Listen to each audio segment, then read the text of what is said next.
शंकर देवाले मनापासून स्वागत करतो आपल्या युट्यूब चॅनलवरती. मागच्या 19 दिवसापासून एक व्यक्ती दिल्लीच्या जंतर मंतरच्या मैदानावरती आंदोलन करते, आमरण उपोषण करते, ज्यांचे आरोग्य सध्या खूपच बिकट आहे. कोण आहे ही व्यक्ती जाणून घेऊयात अत्यंत सोप्या शब्दात आणि अत्यंत कमी वेळेमध्ये. तर सांगायचं झालं तर महिन्याभरापूर्वी स्वित्झर्लंडमध्ये एक कॉन्फरन्स भरली होती. ती कॉन्फरन्स काही 20 वैज्ञानिकांना तिथं बोलवण्यात आलं होतं आणि 20 मधली एकमात्र व्यक्ती भारतातील होती, ती म्हणजे सोनम वांगचुक.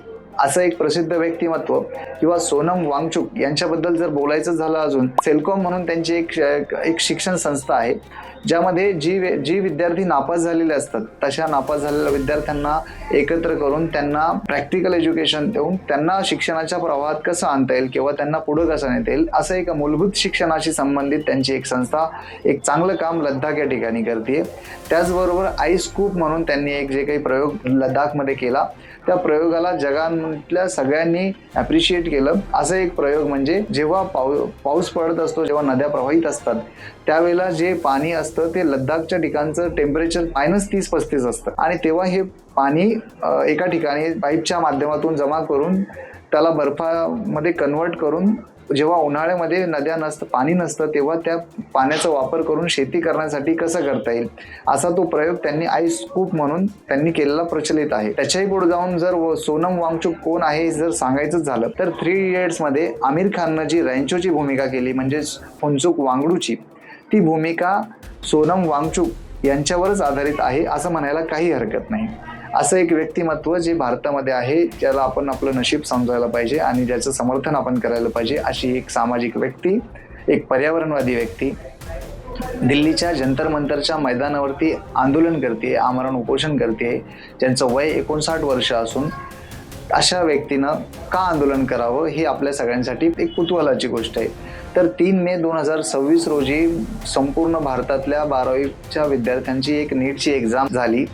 त्या एक्झाममध्ये तो पेपर लीक झाला किंवा फुटला असं सर्वसामान्य सगळ्यांना माहिती आहे.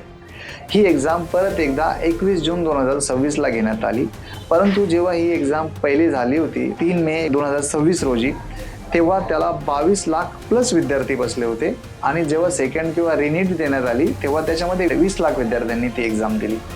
सांगायचं तात्पर्य एवढंच की 2.5 लाख विद्यार्थ्यांनी परत ती एक्झाम दिलीच नाही. याचं कारण एवढं होतं की त्यांना त्या परीक्षा पद्धतीवरून भरोसा उठला होता आणि प्रचंड नुकसान या सगळ्या गोष्टींमधून विद्यार्थ्यांचं झालं. भरपूर विद्यार्थ्यांच्या मनाचं खच्चीकरण झालं आणि असं एकंदरीत जे नुकसान झालं त्या विद्यार्थ्यांचं, त्याची जबाबदारी शासनानं स्वीकारायला पाहिजे.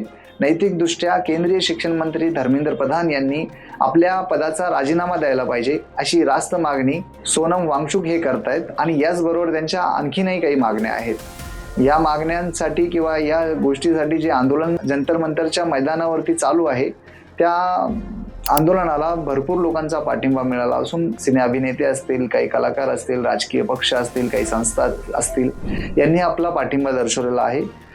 मला असं वाटतं की शासनानं याच्यातून या सगळ्या गोष्टींमधून एक सकारात्मक पाऊल उचलायला पाहिजे आणि हे आंदोलन सकारात्मकदृष्ट्या थांबवलं पाहिजे. एवढाच आशावाद व्यक्त करतो आणि थांबतो. आणि शेवटी जाता जाता एवढंच सांगतो की सर्वसामान्य माणूस असा कावला, हळूहळू लोकतंत्र तुम्ही देशोधडीला लावला. कशातही तुमची ही मूल्यांची सक्ती आणि स्वार्थांत तुमची ही राष्ट्रभक्ती.